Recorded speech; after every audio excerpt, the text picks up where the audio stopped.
بسم الله الرحمن الرحیم. ټولو ته سلام وایم، ټولو ته ستړي ماشي وایم. نن که څه هم نړۍ د اختر ورځ ولمانځله، په څه سیمو کې سبا ده د نړۍ ټولو مسلمانانو ته، بالخصوص پښتنو افغانانو ته د اختر نیکمرغي وایو. په داسې وخت کې چې نن نړۍ اختر لمانځلو، موږ پښتنو په سوات کې 11 جنازې، هغه بې ګناه انسانانو جنازې چې پرون په مردان کې پاکستانی فوج په زور ظلم باندې شهیدان کړي وو، هغه جنازې کولې. محترمو، واقعا د روژې مبارکه میاشت چې دا په نړۍ کې د مسلمانانو دپاره خصوصي ډېر لوی د عبادتونو او د ثوابونو، یعنی هغه یو لوی تقدس ورته لري په دې کې، او اهمیت لري د عبادتونو د ثوابونو د خیر ښېګړې په لړ کې. خو بیا هم هغه ریاست چې تش په نام د اسلام قلعه یادېږي، ځانونو ته دوی دا وایي، هغه بیرته په دې کې د پښتنو مسلمانانو وینې تویولې. خدای دې ستاسو عبادتونه قبول کړي. د الله تعالی نه به دعا کوو چې خدای دې مونږ د ظالمانو د جابرانو د دغې بلواکۍ او زورواکۍ نه نور خلاص کړي، موږ ته د خدای همت راکړي چې د دغې د لرې کولو او د ختمولو هڅې تر دې هم زیاتې، ډېرې سختې او داسې وکړو چې مؤثرې وي. د اختر مبارکي یقینا هغه کورنیو ته چې د هغې وګړي نن د ملت په خاطر، د خپلې خاورې د امن په خاطر، د خپلو ولسونو د ښه ژوند په خاطر په جیلونو کې تېروي. زه او زموږ د ملګرو د تحریک له اړخه هغو ټولو ته د اختر مبارکۍ او خوشحالۍ وایو. سپین ږیری ملک نصیر کوکي خیل په خپل کور نه دی، سپین ږیری حاجي عبدالصمد په خپل کور نه دی، په جیل کې ژوند کوي. علي وزیر په جیل کې ژوند کوي. حقیار مسعود په جیل کې دی. نجیب اورکزی مجبور پښتون په قید و بند کې دی. د دوی د یو هم ذاتي مسله نه وه، بلکې د خپل ملت، د خپلې خاورې د ولسونو د نمایندګۍ په خاطر باندې د قید سره مخ دي. د دوی کورنۍ ته موږ ټول ملت د اختر نیکمرغي وایو. د ملت ټولو ملي شهیدانو ته، د دوی کورنۍ چې څومره هم کورنۍ دي، څومره هم شهیدان دي، د ټولو کورنیو ته موږ د اختر نیکمرغي وایو. البته هغه شهیدان چې په دا اوس یو څو میاشتې یا یو کال کې وشول، چې دا د دوی د کورنیو اول اختر دی د دوی په بیلتون کې، هغو ته خصوصي د اختر مبارکي وایو. ګیلمن شهید زموږ د ملت د ارمانونو ترجماني یې کوله. د کورنۍ ته نوید لکي مروتوال، خلیل الرحمن د سویلي وزیرستان، خلیل الرحمن چې په جرګه کې شهید شو، رمضان د باجوړ هغه ځوان چې د دې ملت د متحد کولو او د راویو کولو په ارمان باندې په خیبر جرګه کې شهید شو. شیراز د زیارت سره تعلق لرلو، د کویټه سره نږدې سیمه چې کومه زیارت ته. استخار د خیبر د جمرود سره تعلق لرلو. محمد رؤوف د شمالي وزیرستان وو. یا نور چې څومره شهیدان وشول، او بیا په نږدې وختونو کې محترم مفتی منیر شاکر صاحب شهید د خپل ملت خبره کوله او د دغې ریاستي ظلم جبر مخالفت یې کولو دغو ټولو شهیدانو کورنو ته یا هغه ټول شهیدان چې دلته د دغې خاورې دي که د هر ګوند هم دي دغو ټولو شهیدانو کورنۍ ته یا د تحریک هغه شهیدان چې هغه په نورو کالونو کې شوي دي یا د ملت ټولو هغو ټولو کورنیو ته واقعا دغه ورځ که د خوشحالۍ ده خو د خپلو هغو وګړیو یقینا تکړه خلک وو یاد به هم ورسره وي موږ هم په دې یاد کې ورسره شریک یو او د اختر دغه مبارکې ورځ تبارکي ورته وایو. محترمو خبرې ډېرې کېدلی شي البته زه اول راځم یو سوال ډېر کیږي او پوښتنه ډېره کیږي که څوک یې په ښه نیت کوي که څوک یې په بد نیت کوي خو البته زموږ ملت دی زموږ ولسونه دي هم که څوک راته بد نیت لري که څوک ښه نیت لري دا ټول زموږ د ملت وګړي دي او زه یا زموږ تحریک و خپل ملت ته ځان جوابدeh شماري د دوی هره پوښتنه د دوی هره غوښتنه د دوی هر سوال واقعا زموږ دپاره د فکر وړ ضروري وي البته چې موږ حق ورکوو هر چاته چې هر څوک په موږ سوال پورته کولی شي بیا حق لرو چې زموږ جواب هم هماغه شان واورېده شي. یو پوښتنه دا کیږي چې جرګه وشوله څه مو پرې وکړل ستاسو هغه جرګه څه شوله ستاسو د جرګې څه نتیجه وه ستاسو جرګې ولې پښتانه نه کړل بچ چیرې ورک یې په جرګې نه پس لږ خبرې کوم ډېرې نه واقعا زموږ ملت ته دوی پوښتنې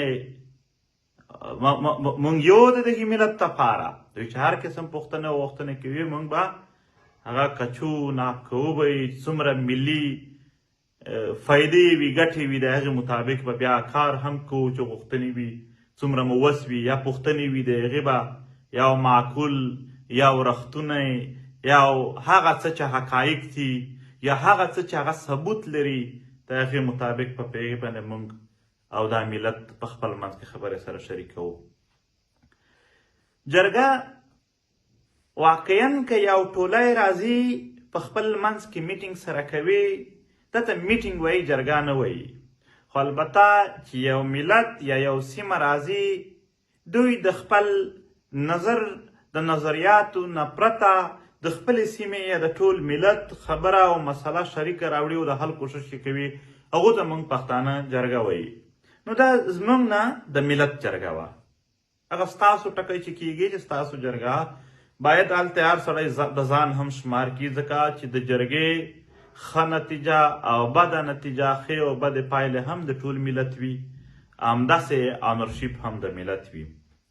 البته دا د ملت ضرورت و چې په سختو حالاتو کې پښتانه راټول شي او د سختو حالاتو نه د خپل ملت د باسلو دپاره چې د سختو حالاتو نه یې وباسو یو شریکه پرېکړه وکړي یو شریک او یو په متحد شکل کې حرکت وکړي چې د ملت د خواریو د تکلیفونو د ظلم او جبر نه وباسي.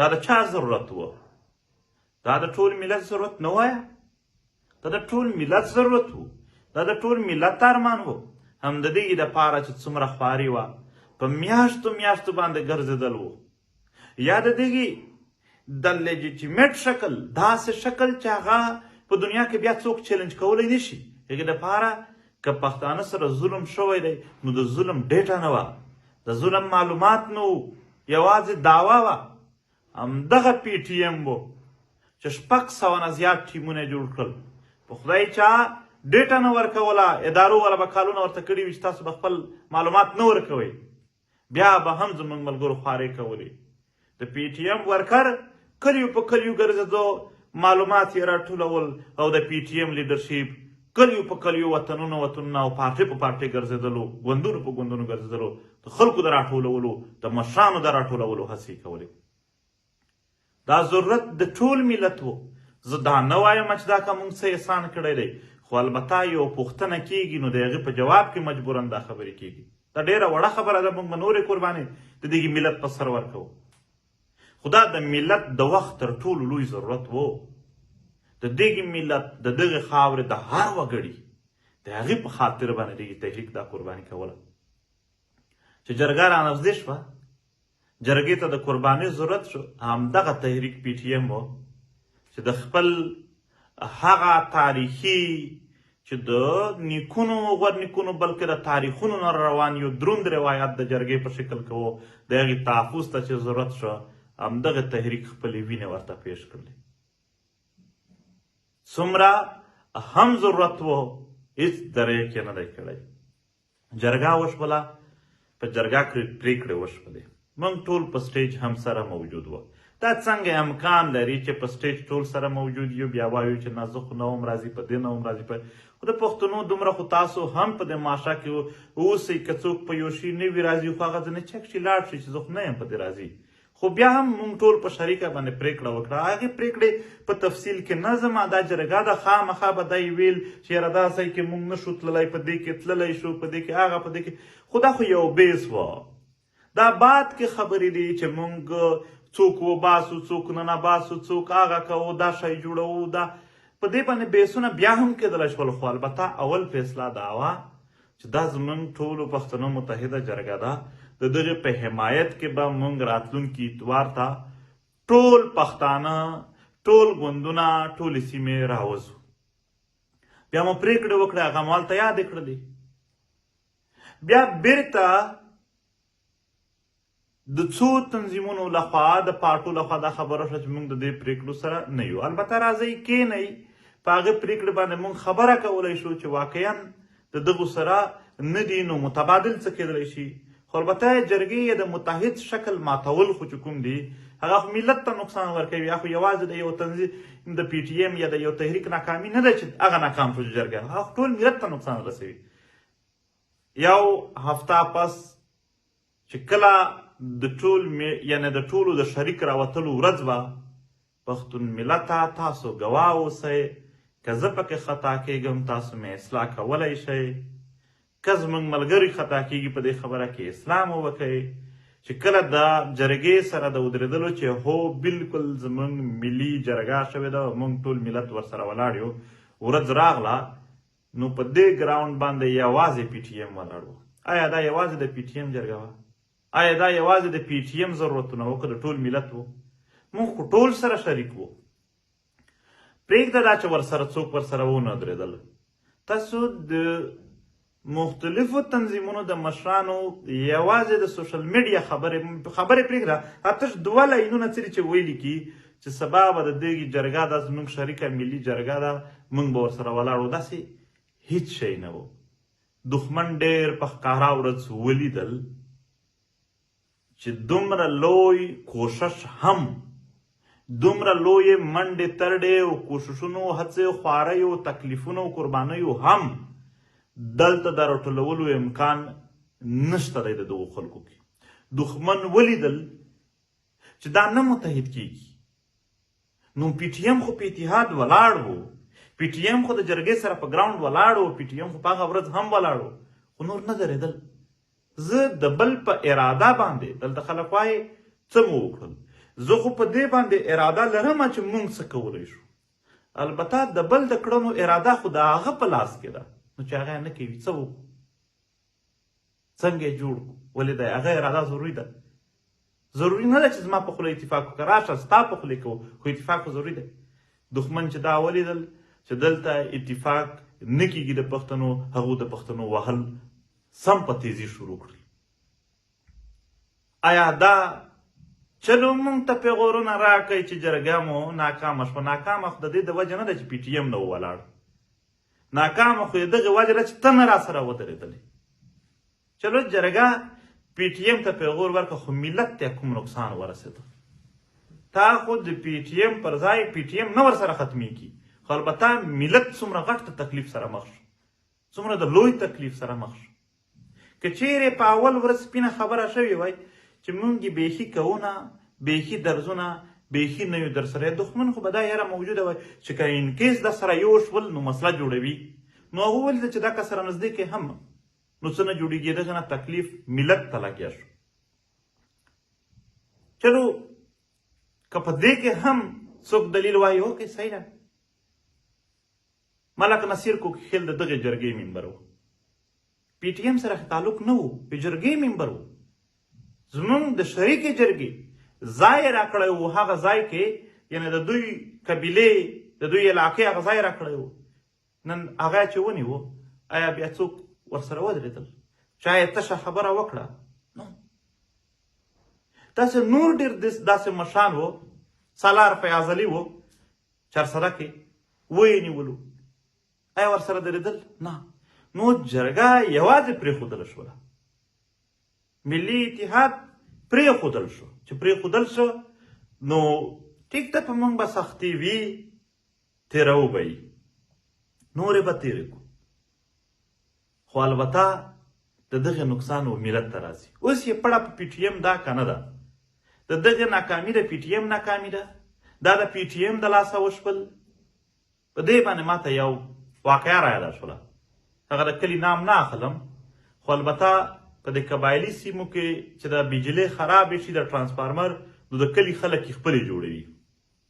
یو کلی و هغې ټرانسفارمر خراب و، یو څو ورځې پس هغه کلي کې یو ډېر ښه سړی و، هغه د کلي خلک یې راټول کړل. و د کلي خلکو ورونو تر ورونو عزیزانو، دا ټرانسفارمر چې خراب دی، زه د ماشومان وینم چې سکول ته ځي کپړې یې استري نه وي، ستاسو هم کپړې ګونځي وي، په کور کې زناناو ته تکلیف دی، اوبه هم پټو ته نشي سیټ کولی چې دا بجلي نه وي. نو لہذا راځئ د بجلۍ جوړې کړو. هغه وویل والله دا صحیح خبره کوي. هغه ورته چې دا ټرانسفارمر خراب دی، تر بازاره پورې وړل دا مزدوري په ما ده، بیا یې راوړل په ما دي، مستري ته درېدل دا په ما دي. یوازې دومره وکړه چې زه یو سړی یم، د ټرانسفارمر بیل په یوازې سر زه دې ګاډي ته د ډاټسن ته چې زما سره ده هغه ته نشم خېژولی. تاسو یې چې سهار 8 بجې ټیم یې سره ورکړه چې ورغلل، 8 بجې ته هېڅوک نه راغلل. د بېګا بیا چغه وکړه چې راشئ، بیا نه راغلل. درېیمه ورځ هغه په کلي کې تېرېده چې هغه غږ پرې وکړه چې پلانکي خان هسې د موږ سره راټول کړل، هغه بجلۍ دی هم نه کړله جوړې، هغه برق ته هم نه کړه جوړ. هغه لاسونه ډډه ته ونیول چې خدای پاک اوس دې سره څه وکړم، راځئ تاسو نه، او پړه مو په ما راچولې ده. زه خو نن تیار یم، ته پی ټي ایم نن هم تیار دی. دلته پښتانه یو فکر لري چې گویا کې پلانکی مشر پلانکی مشر پلانکی مشر دا د سره یو شي، د مختلفو ګوندونو مشران، د تنظیمونو مشران یاد کړي. زه ټولو پښتنو ته هغه که زموږ حمایت کې دي، کمو په مخالفت کې دي، ټولو ته زما واک ستا شو، هر یو پښتون چې یم زما واک ستا شو، د نور راکېنوه، بالکل زما ضمانت ستا شو، بالکل ټټر ورته وهه چې دا یې زه کېنوم، پی ټي ایم زه کېنوم، دا نور راټول شي. موږ خو دې ته تیار یو، یوه ورځ یو سیکنډ هم د دې نه لرې نه یو. دغه خبرې تفصیل بار بار یادول واقعا څخه خبره نه ده، خو البته باوجود د دې چې دلته و دې اتحاد ته، دلته و دې جرګې ته چې په دومره قربانیو جوړه وه، هغو ته تکلیف د بل څه وجه رسېدلی دی، او راړوي یې په هغو خلکو چې هغې قربانۍ هم ورکړي دي، هغې منډې هم وهلي دي، هغې خوارۍ هم کړي دي، هغې تکلیفونه هم تېر کړي دي، او نن یې هم تېروي. نو بیا هم وایم دا ټولې خبرې د ضد په بنیاد، د انا په بنیاد، د تعصب په بنیاد، د رټ سړیتوب په بنیاد نه دي، دا یوازې د حقایقو په بنیاد دي. او بیا ورسره بیا وایو چې نن هم موږ نه یو انکاري، نن هم سبا هم هر چرته که په دې پښتنو کې چا هم اتحاد کولو، زموږ له اړخه بیخي د هر پښتون ته مو واک ورکړی دی، هم په هر شرط باندې که سره کینی، او دا شرط هم وي چې پی ټي ایم به نه وي پکې، او دوی به بیخي غلي وي، په کور کې نه وي، موږ د پښتنو ته امن راوړو. موږ ورته چې اوکې صحیح ده، تاسو د پښتنو دپاره امن دپاره کوښښونه وکړئ، موږ چې تاسو کوم ځای راته یادوي هغه به کوو. چې موږ ته د ملت امن، د ملت ژوند، د ملت واک، موږ ته دا پکار دي. موږ هغه خلک نه یو چې د مریض ډاکټران نه یو چې د مریض علاج دې وشي او زما په نه د هر چا په دوایي د هر چا په غبن طب باندې چې کېږي ودی شي خو چې علاج وشي. دغه ملت دا نن هم وینې سره راټولې کړي دي، پرون یې سره راټولې کړي دي. کراچۍ کې یې ویشتلي وو، امیر نام یې په کاټلن کې وویشتل، په سرو وینو کې پټ کړي وو، په وزیرستان کې ماشومان وویشتل. دا صرف د روژه کې هغه میاشت چې لږ ښه کار وکړي خدای ثواب ډېر درکوي. په هغې میاشت کې پاکستان اراده کړې وه، پاکستاني فوج اراده کړې وه چې دوی به وهم، دوی به وژنم، دوی به ولم. په بنو کې ویشتلي دي، په نورو سیمو. دا څه شی دی؟ تاسو د روژې په میاشت کې څوک نه معاف کوي. دا هغه میاشت دی چې خلک دښمنۍ سره که یې وي هم پرېږدي چې خیر دی دا په روژه کې نه کوو. مسلمان چې یو ځل وي هغه روژه ته ډېر احترام لري.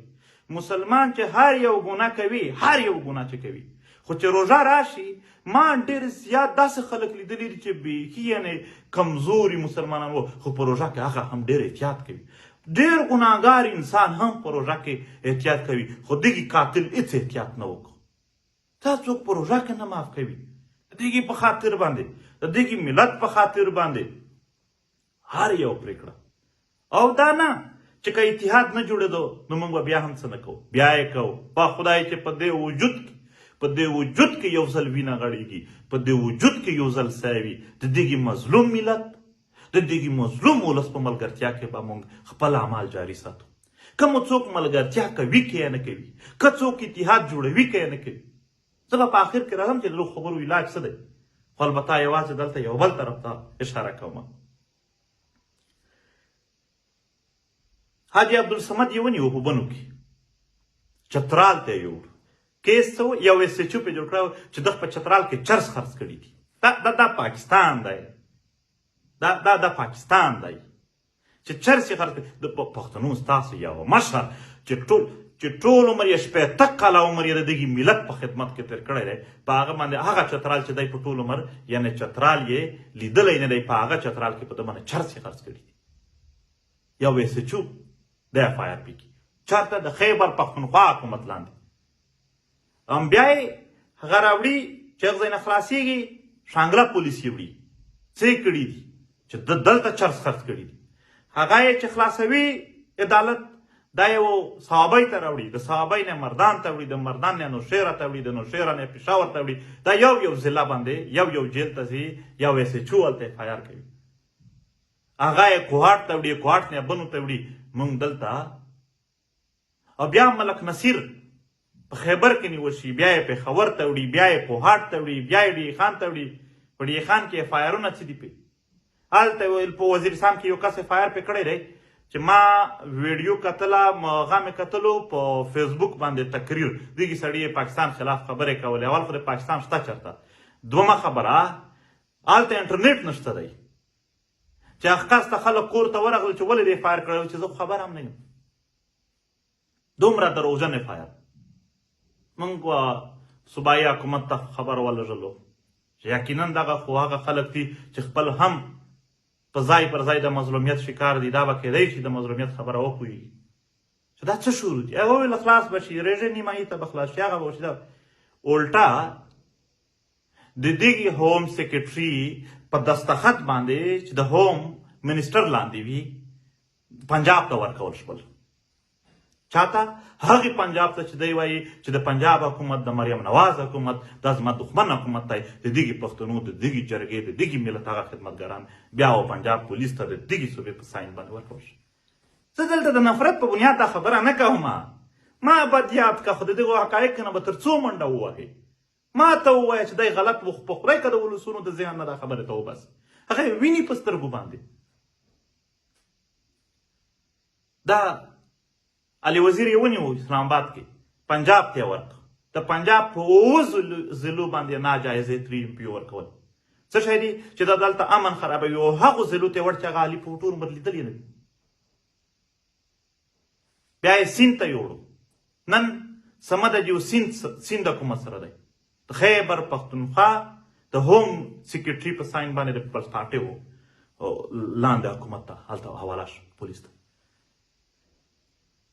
چې دلته پوښتنه وکړي چې ولې کوئ داسې هغه وایي زموږ وس نه چلیږي ساده خبره وکړي د پنجاب حکومت ته چې زموږ ملګرو خبر ولري چې ولې دښمني کوئ هغه ویل زموږ وس نه چلیږي پیپلز پارټي ته چې زموږ ملګرو خبر ولري چې ولې کوئ تاسو زموږ د ملګرو سره هغه ویل زموږ وس نه چلیږي ها تاسو په یو بل پسې وایئ چې زه ډېر ښه یم د پلانکی نه دی خو دلته په عمل کې خو تاسو یو هم ښه ځان نه ثابت د دغو اولسونو په سر باندې مو د دغو اولسي خلکو په سر باندې مو پرېږده چې ولسي خلکو په سر باندې جګړه کوي یو ظلم خدای دومره فیک اف آی آر کول یو جبر خدای په دومره فیک اف آی آر کولو کې د انسانانو نیول جیل ته باندې کول د هغې پر خلاف باندې جګړه مو وکړه نه مو وکړه درته وایي چې کوم سیاسي حکومت یې کولی شي شاید چې کوم سیاسي حکومت یې نشي کولی خو بیا خو ستا هم څه ډیفرنس نه شو بیا خو لکه کوم سیاسي سړی دی ته هم بیا هغه شان شپه دی نو زه ایټلیسټ خو د دلته حکومتونو ته که زما خبره څوک ورسولی شي یا د دوی د ملګرو ته یا دوی ګوندونو ته چې ایټلیسټ تاسو په خپله ځای پر ځای مونږ وینو چې په اسلام آباد په بل ځای باندې جلسه جلوس کوي تشدد در سره کیږي مونږ یې سخت غندو سخت مخالفت یې کوو چې په سیاسي خلکو باندې څوک هم تشدد کوي خو البته ستا لاندې چې دا کیږي بیا به انسان څه وایي نو دا هغو ته هم وایو نن هم نجیب اورکزی په زور باندې هلته په اورکزی کې بند پروت دی او که د زور نه رسېږي یو سټیټمنټ خو کولی شي چې موږ د دغو سره نه یو زموږ زور ختم شو خو البته بیا هم راځو هغه وفاقي حکومتي هغه خو معنا دلته یو خبره کیږي جمهوریت کې بالادستی څوک وایي د جمهوریت د بالادستۍ دپاره ډېر جدوجهد وکئ دا صحیح کار دی لالی دلته دوې خبرې دي یو امریت دی یو جمهوریت دی ما په کنفیوژن کې اوسئ ما کام په کنفیوژن کې څوک ساتئ که امریت و نو پنجابی جرنیل به په اقتدار کې وي چې ښه پښتنو دپاره ظالم دی او که امریت و نو پنجابی جرنیل به وي ښه د پښتنو دښمن وي او که جمهوریت بالادستي به نو پنجابی سیاستدان به وي هغه به دلته مشري کوي چې ښه د پښتنو خلاف دی د دوی په خپل منځ کې هم جګړه په دې باندې کیږي چې زه د ډېر وم بل وایي زه د ډېر وم اقتدار خو سره شریک وي یو وایي زما د لږ واک زیات وي ستا د کم وي یا بل وایي چې نه زما واک به همیشه وي داسې نو پښتون ملت به واقعا د خپل اتحاد یا که اتحاد نه وي د عام اولسونو راچاګولو باندې کیږي عدالتونه ستاسو مخې ته دي چې څومره هم سیاسي قیدیان دي هغه که د جرګې دي هغه که د پی ټي ایم دي هغه که د نورو سیاسي ګوندونو دي دا ټول تاسو څه وایه دا عدالتونو په خپله مرضي ساتلي دي نن هم چې جی ایچ کیو نه یو میسج ورته وشي چې د پلانکی په جیل کې دی سبا یې خلاص کا سبا یې خلاصوي او که ورته چې په دې شپه یې خلاص کا په دې شپه یې خلاصوي او که یو میسج ورته وشو چې سبا د پلانکي ارسټ وارنټ جاري کا نن یې جاري کوي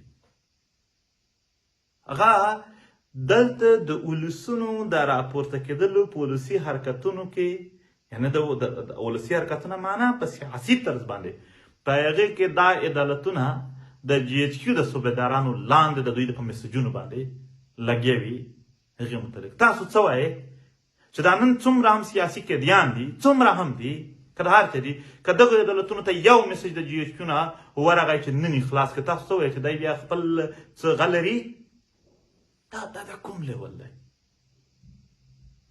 میډیا پاکستاني میډیا دا یوازې دا نه چې د جی ایچ کیو طرفداره ده یا د جی ایچ کیو ایجنټه ده دا په دښمني کې برابر کار ورسره کوي هر هغه کار یا هر هغه خبرې چې پاکستاني فوج د ظلم جبر پس یې خپلې نشي کولی هغه دغه میډیا ورته کوي پولیس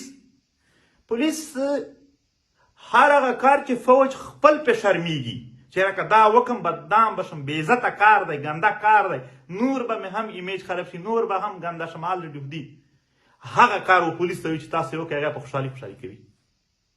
یعنې یو کس ته هغه خپل څومره ګنده کردار لوبوي، څومره د خلکو د ولسونو د عام ولسونو دپاره ظالم و جابر دی، هغه هم په ځینو شیانو کې شرم کوي او بل ته ووایي چې دا ته وکړه، هغه ورته کوي. نو د هغې حیثیت څه شو؟ لږ دې په ځان باندې خپل ووایي، یعنې زما دی دې ځان ته وایي چې زما حیثیت څه پاتې شو. نو معنا دا ده چې په دې خبرو باندې په دې ټولو کې بیا به هم سوال لا پیدا کیږي چې حل یې څه دی. واقعا دا دومره اسانه نه ده چې په یوه ورځ په یو وخت په یو کوشش باندې موږ دا هر شی حل کړو. دا نه ده اسانه. واقعا دښمن منظم سیټاپونه فورسز هر شی لري او ډېر په لوړه کچه لري چې په دنیا کې د یو ملک د ریکاګنیشن په نام باندې هم د دوی سره هر شی هغه موجود دي. د دغو پر خلاف باندې دومره اول خو لیټ کام راچک شو، بیا دومره زر کې ممکنات نه دي. دا یوه مبارزه غواړي. دغه مبارزه نه ما تنګېږئ. زموږ خپل ملګري کله کله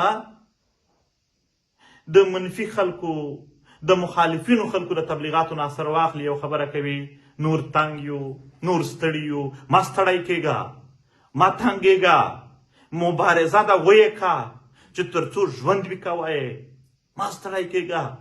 د دښمن ګزارونه د حوصله کمیږي، مه کموه. کوي د ګزارونه، موږ به خپل کوششونه کوو، موږ به خپلې هڅې کوو، موږ به خپل وس ګورو چې هر څومره مو برابرېده د هغې مطابق به په مخ ځو. ته ولې د تبلیغاتو نه اثر اخلې؟ هغه خلک چې تا ته وایي چې هغه وکړه دغه وکړه، په خدای چې هغه دغه وهم کې هغه نه مني. ته که په دې سوچ وې چې دلته ما پسې څه پلانکی وایي چې داسې وکړه، پلانکی داسې وکړه، هغه خپل په چوکونو ګرځي، هغه دغه هېڅ نه کوي. ته کوې نو ته باید په یو پلینینګ، په یو منصوبه لاندې ښکلی په طریقه باندې په مخ لاړ شي. وینو خو زما او ستا د مزاحمتي خلکو تویېږي، باید هغه خپل هر شی ډېر په ترتیب وکړي. موږ ټرای دې کوئ یو ځل ولسونو راټولولو باندې موږ لګیا وو، ټولو سیمو ته لاړو چې څومره مو راټولولی شول راټول مو کړو. واقعا په دې کې به نه و کامیاب شوي چې موږ ټول ملت راټول کړو، یو تعداد مو راټول کړ. وپوهېدلو چې دلته ټول ملت نه شي داسې راټولېدلی، دا ملت تقسیم دی، مختلف تنظیمونه، مختلف سیټاپونه دي. بیا لاړو د هغې اتحاد جوړولو ټرای مو وکړه، دا وشي د جرګې په صورت کې. واقعا په هغه کې هم امکان لري چې هغه ډول کامیابي نه وي حاصله شوي. اوس نورې هم لارې دي، خو فلحال د مظلومو قامونو سره هم خبرې روانې دي.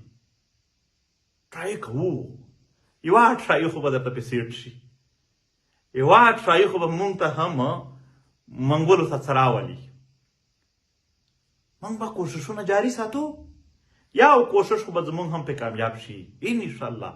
انشاءالله زما یقین دی چې الله پاک به امتحان اخلي ضرور زموږ د استقامت، زموږ د ارادو، زموږ د همتونو، زموږ د خواریو، البته کامیابي به مو وي. کوششونه مو کړي دي، نور کوو، یو لار هم نه پرېږدو. په هره لار به د مزاحمت وي، د مفاهمت په لاره به موږ قطعا لاړ نه شو.